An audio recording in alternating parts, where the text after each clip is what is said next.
Israeli diplomat Ilan Baruch once served as Israel's ambassador to South Africa. He resigned from government in 2011, no longer able to defend the occupation, with a warning that the collapse of apartheid South Africa is a lesson for Israel. Now retired, he is a peace activist focusing his efforts on bringing an end to the conflict. I met with Ilan Baruch in occupied East Jerusalem, exactly 1 year after the Hamas attack on October the 7th, to talk about Israel's vengeance against the Palestinians, its ongoing assault on Gaza, and whether he still has any hopes for peace. This is the InnerView.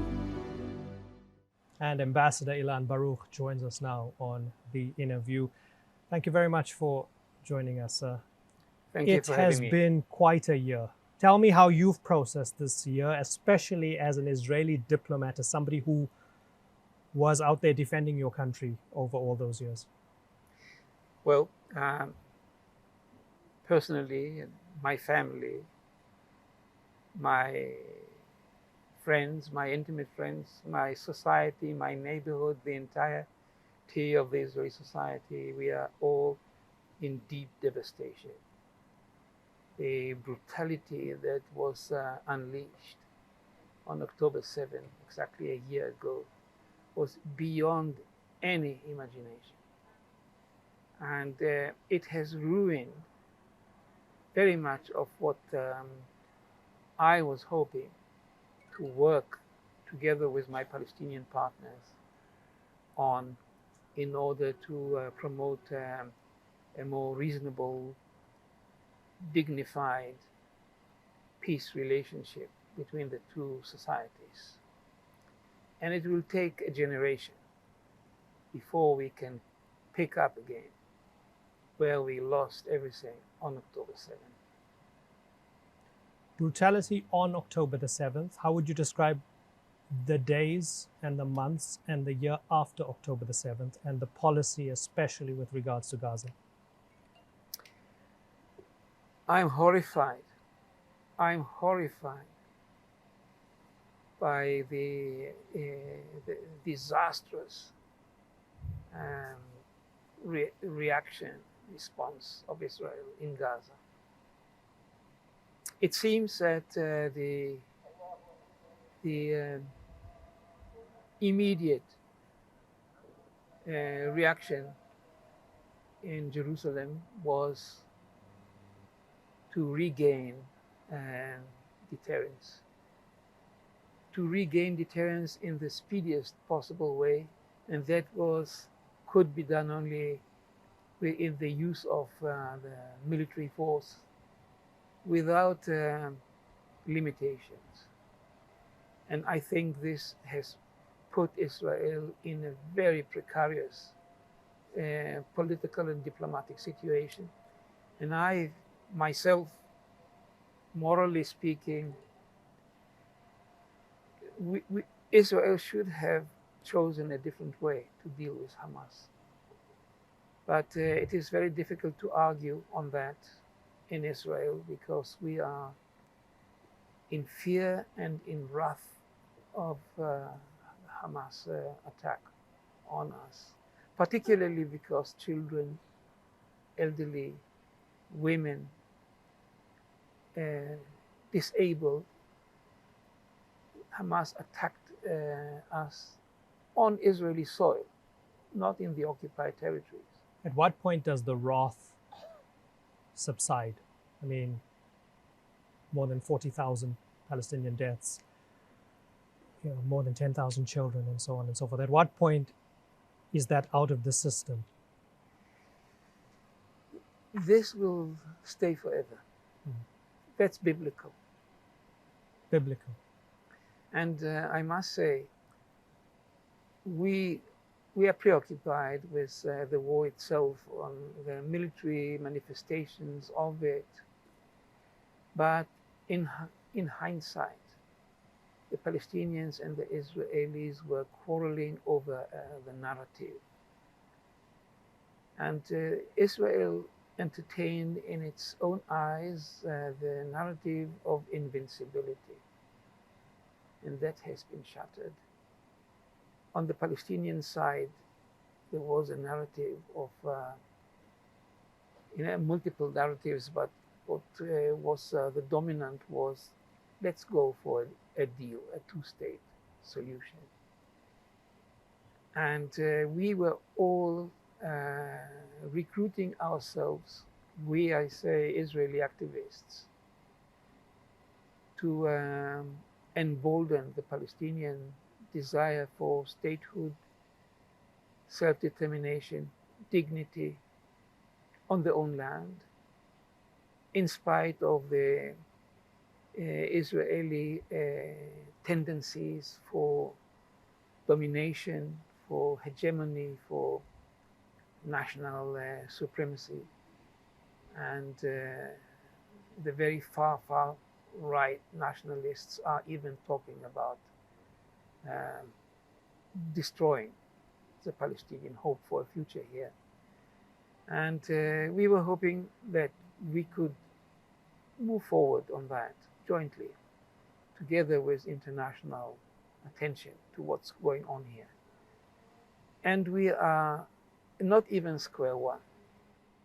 What seeds do you think are being planted now in all this murder and massacre, particularly of innocents in Gaza? What makes you think any of those Palestinians want to ever strike any deal with the Israelis? I cannot request of any of the victims in Gaza of this war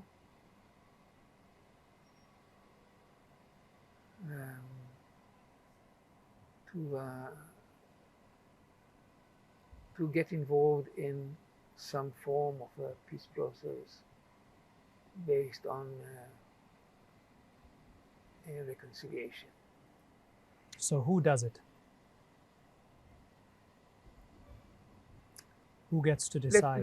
Let's have a zoom out opportunity. My group, the policy working group, in which I joined after resigning my government's diplomatic service on grounds of principle.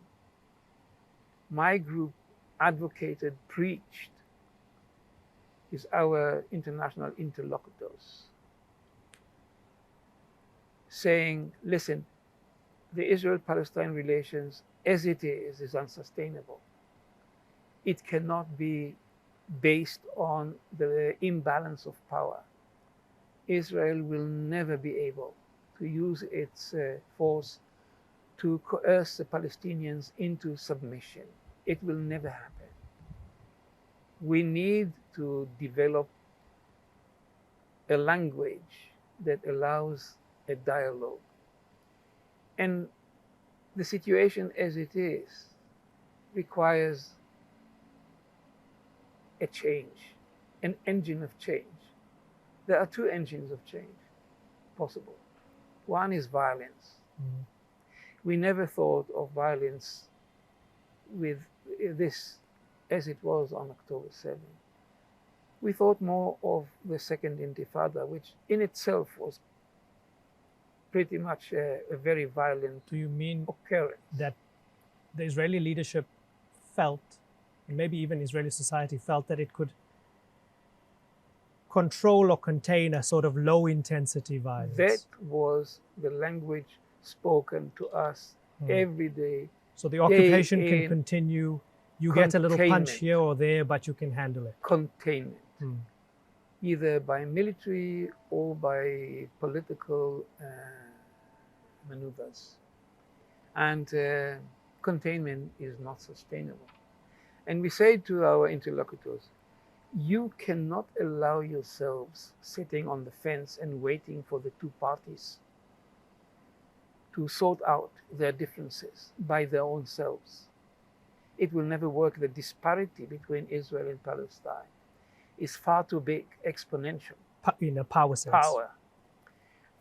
Israel, as it is now for the last 15 or so years since Netanyahu assumed premiership, has no interest in a peace process. Is he a culmination of something that was happening all along, or is he the reason all of this has happened?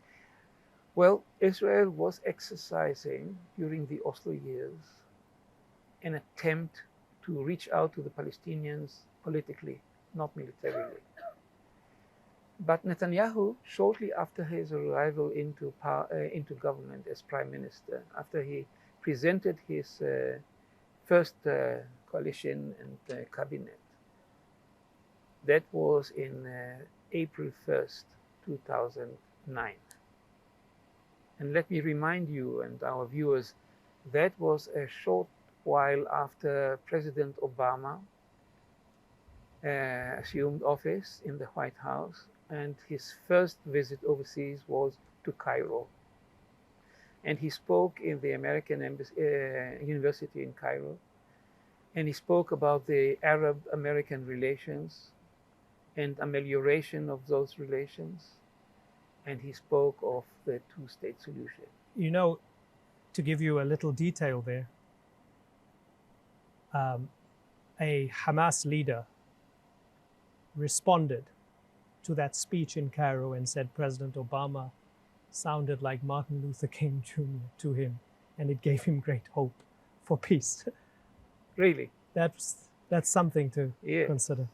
And Mahmoud Zahar, that's what he had said. Yes. And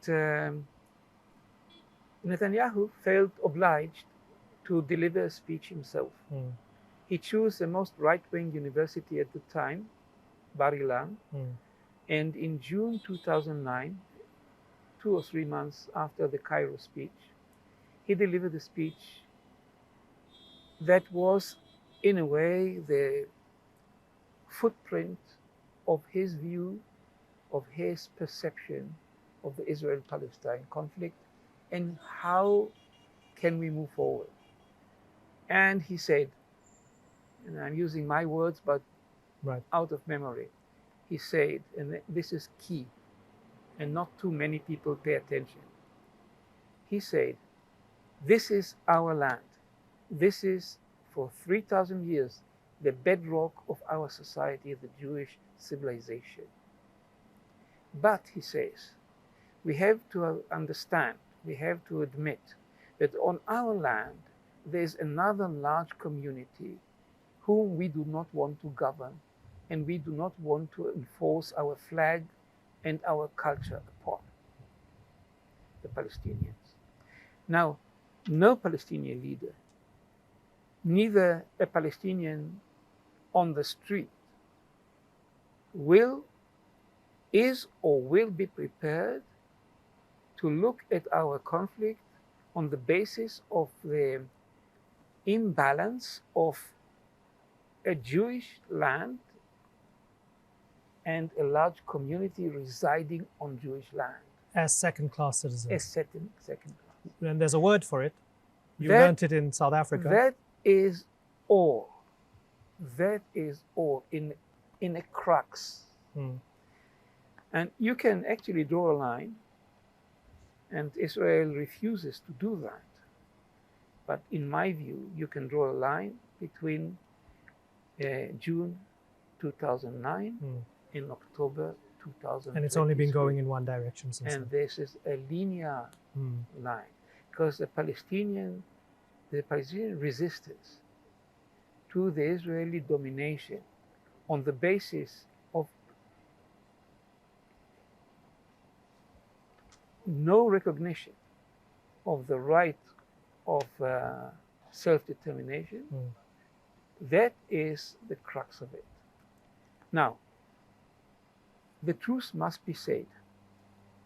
As much as the Jewish people in Israel refuse, as a collective, to recognize the right of self-determination of the Palestinians on the land, the Palestinian society refuses to recognize this self-determination for the Jewish people here. But I mean, as you mentioned, you have more than 70 years of this situation. You have more than half a century of occupation. The power dynamic, you're expecting, what did Hassan Kanafani say, the conversation between the sword and the neck, you know, an extreme way of maybe saying it, but expecting them to be the reasonable ones when all the power is in the hands of the Israelis. Yes. Do you think that the Palestinians might be more amenable once the occupation ends, once there's more parity? I have one intuition that Mm. prevails. History is not linear, and our ability to foresee the future coming is impaired as much as our ability to analyze a history that is Understood. distancing away. We were all trained to think linear, but And life history is very not. contingent. We never know which direction it's going. And I always preach to my friends, don't invest into linear analysis. It's a waste of time. Invest into the ability to see in advance opportunities that come with the chaos. So there's another historical example, which we'll try not to look at in a linear way, but there is a parallel. You were Israeli ambassador to South Africa. This story mirrors that story in many ways. A lot of the times it applies, sometimes it does not. Depending on who you talk to, it applies more than other times. Is this a situation of apartheid? There is no declared policy of apartheid, and we have no constitution. We have no apartheid constitution here. And there is a variety of cases. But in the occupied territory, in the West Bank, we take out East Jerusalem in that case, even though East Jerusalem has also in its or let's say inclusive of East Jerusalem, we have manifestations of apartheid. We cannot deny that. It's very apparent. You have two legal systems. You have a Palestinian, anonymous, 12 years old, has no future. An Israeli settler, 12 years old, has all the future in the world. He entertains under this government all the privileges that the Israeli society is capable of offering to any Israeli. And particularly if he comes from an ultra-religious background. And we can, even if we are careful not to put the word apartheid in the front because it might take us in the path of trouble, I cannot see how else can this be defined. And our group produced a paper on that. We pulled out from our analysis the Gaza Strip because there are no Israelis in Gaza. I speak about Gaza before October 23. So settlers were taken out, IDF was taken out, and Gaza was given an opportunity for manifestation of self-government. But again, there's still the question of control and power. Yes. Airspace, sea space, Exactly. What goes in, what goes out. It is under occupation. Or siege. I have no question about it. But the day-to-day relations between the two societies it's a membrane that failed to protect Israel in October 23. But it separates the two societies. In the West Bank, yes, and it becomes more and more troublesome. I insist on using the word dignity. The Palestinians are entitled to self-determination in dignity and equality. And they are entitled to manifest their self-determination in their own country. on their own territory, liberated from the Israeli domination. In my view, the two-state solution, which is a sine qua non, we have no future as long as we are mixed. Two-state solution can become a reality only if the Palestinians have an opportunity for self-government,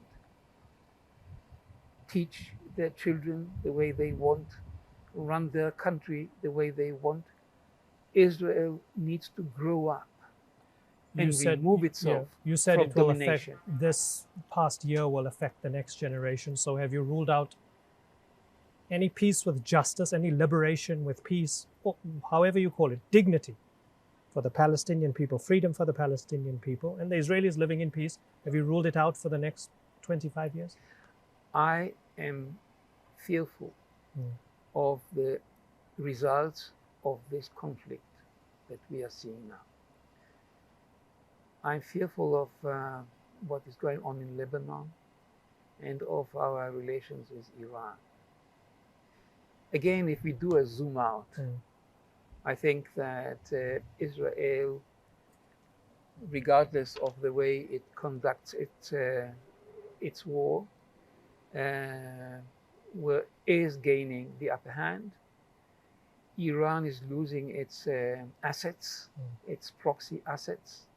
Neither the Yemenites, the Houthis, nor Hezbollah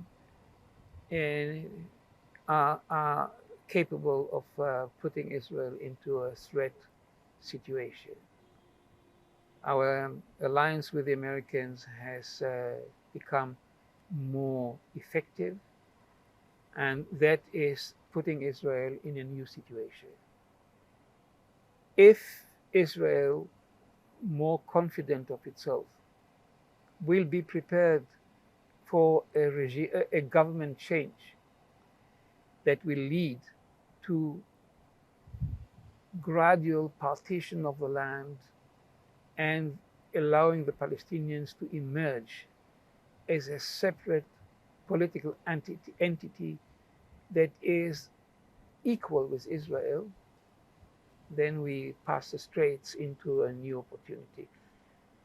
We advocate, I was in London the week before last, together with in a delegation of our group. And our advocacy was, don't wait with recognition. Recognize now, because not only that recognition cannot be the result of peace negotiations with Israel, because this gives Israel a leverage over recognition, a veto leverage. Recognition must be a corridor to negotiations between two equals, at least on the symbolic level. Parity of esteem.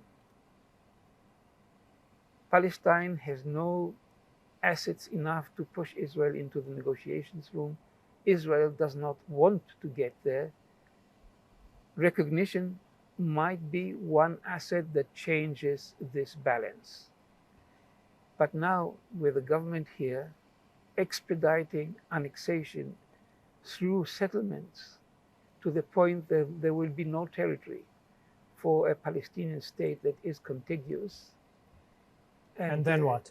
And so we call the international community, particularly the West, the Western Hemisphere, America, Britain, France, European Union, member states, to recognize Palestine now. And recognize Palestine the way the Spanish did it, namely in connection with a specific territory, namely the occupied territories. Then we can go to the UN along the UN Security Council Resolution 2334 and negotiate swaps. But for example, East Jerusalem, where we're at now, under international law is considered occupied. Israel annexed it in 1980. What is the likelihood that any Israeli government would be willing to part with the old city and the eastern historical part of the city? you are now articulating a conversation that enrages me. When diplomats come to me and say, look around, can you imagine that settlers will be removed? Will be any government in Israel that has the power to remove settlements? And I say, this is not the issue. What is the issue? The issue is recognition that this is an occupied territory. And I would even say, maybe some Israelis who will be watching your program will be very frustrated with me. Even the Western Wall is occupied territory. And if Israel wants to govern that territory, it cannot dictate, it can negotiate. It can Would you give a way accept to this, as a former Israeli diplomat, would you accept East Jerusalem as the capital of a Palestinian state? Yes. With the And Western Wall under Palestinian rule? yes. Hmm. Unless Palestine gets something from Israel in return for giving up the area of the Western Wall. The use of power needs to be, we need to divorce ourselves from the use of power. And the use of power is relevant when two societies do not recognize the right for self-determination of each other. Ambassador Ilan Baruch, it's been a pleasure talking to you. Thanks for taking the time, in the heat Under especially. the Holy Land sun. Indeed. Thank you so much. Thank I wish you all the best, sir. Same here. Thank you.